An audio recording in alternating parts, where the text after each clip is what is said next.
ओम शांति। ब्रह्मा कुमारी संस्थान में धन कहां से आता है? यह सवाल एक दो भाई बहन का नहीं है, बल्कि हजारों लाखों बच्चों का है। जो भाई या बहन इस संस्था से नए जुड़े हैं, उनके मन में यह सवाल अक्सर आता रहता है। जब मैंने भी इस संस्था के बारे में सुना और इस संस्था से जुड़ा, तो मेरे मन में भी यह प्रश्न आया था। यह सवाल उनके मन में भी आता है जो इस संस्था से नहीं जुड़े हुए हैं, केवल इस संस्था के बारे में मीडिया, सोशल मीडिया या यूट्यूब के माध्यम से जानते हैं। तो आइए, आज के इस वीडियो के माध्यम से यह जानेंगे कि ब्रह्मा कुमारी संस्थान में धन कहां से आते हैं। ब्रह्मा कुमारी आए दिन कोई ना कोई छोटे बड़े कार्यक्रम आयोजित करते रहते हैं। ब्रह्मा कुमारी कभी पब्लिक को बुलाकर तो कभी पब्लिक के पास जाकर प्रोग्राम करते रहते हैं। कभी ब्रह्मा भोज का आयोजन करते हैं तो कभी किसी के सम्मान के लिए सौगात बांटने का कार्यक्रम बीके भाई बहन द्वारा किया जाता है। और सबसे बड़ी बात, आज जगह जगह ब्रह्मा कुमारी संस्थान के आश्रम बढ़ते जा रहे हैं।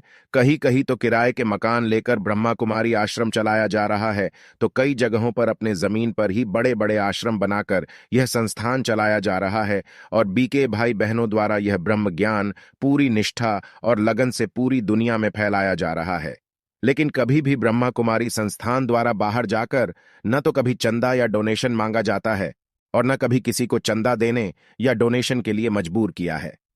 यह सब देखते हुए स्वाभाविक रूप से लोगों के मन में यह प्रश्न उठता है कि ब्रह्मा कुमारियों के पास धन कहां से आता है।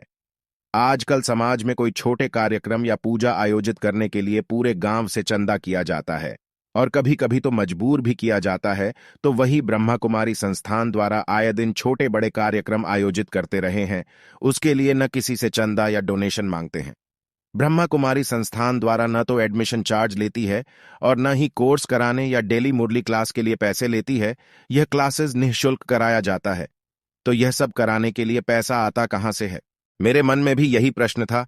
और जब मैंने यह प्रश्न बीके बहन से किया कि दीदी, आप अपने खर्चों को कहां से निकालते हैं? आप तो फीस भी नहीं लेते हैं, कम से कम कुछ तो फीस रखिए। तो बहन ने बड़े प्यार से कहा, हम कितनी फीस रखें?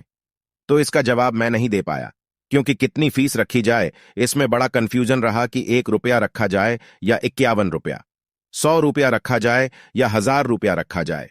तो दीदी ने बड़े प्यार से कहा कि यहां धन मांगा नहीं जाता, परमात्मा ने हमें मांगना नहीं सिखाया है। जब हम मांगते नहीं है तो लोग अपने आप आकर देते हैं। यहां वो नहीं देते हैं जिनके पॉकेट में है या जिनका पॉकेट बड़ा है, यहां धन वो देते हैं जिनका दिल बड़ा है। ब्रह्मा कुमारी संस्थान या ब्रह्मा कुमारी सेंटर परिवार की तरह चलता है। यहाँ की सारी services free on off cost है। यहाँ सब मिलकर सहयोग करते हैं, तो यह भाव नहीं रहता है कि हम भगवान को दे रहे हैं या भगवान को दान दे रहे हैं, बल्कि इस भाव से देते हैं कि हम जमा कर रहे हैं ईश्वरीय बैंक में, और यह बैंक आपको किसी न किसी रूप में ब्याज सहित वापस दे देता है।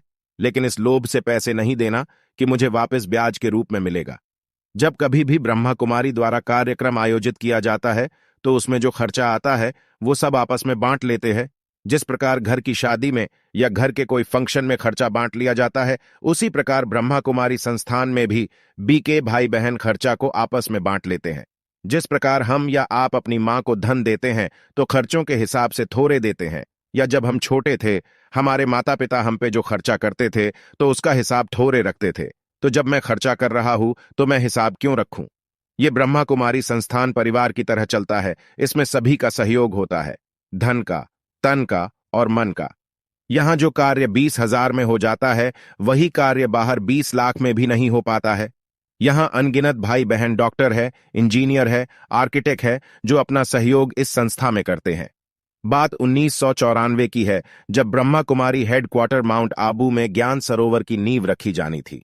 उस समय दादी प्रकाश मणि जी मुख्य प्रशासिका के रूप में सेवा दे रही थी। ज्ञान सरोवर बनने में लगभग 45 करोड़ का खर्चा होना था और उस समय संस्था के पास मात्र 10 लाख रुपया था। तो दादी प्रकाश मणि जी ने हर एक बच्चे से 1-1 रुपया का सहयोग की बात कही और 3 महीने के अंदर लगभग 60 करोड़ रुपया संस्था के पास आया, जिसे आर्किटेक्चर बीके भाई ने डिजाइन किया और 3 साल के अंदर ज्ञान सरोवर बनकर तैयार हुआ। आज ब्रह्मा कुमारी संस्थान का 140 से भी अधिक देशों में सेंटर खुले हैं, जहां यह ज्ञान बीके भाई बहन द्वारा पूरी निष्ठा और लगन से फैलाया जा रहा है।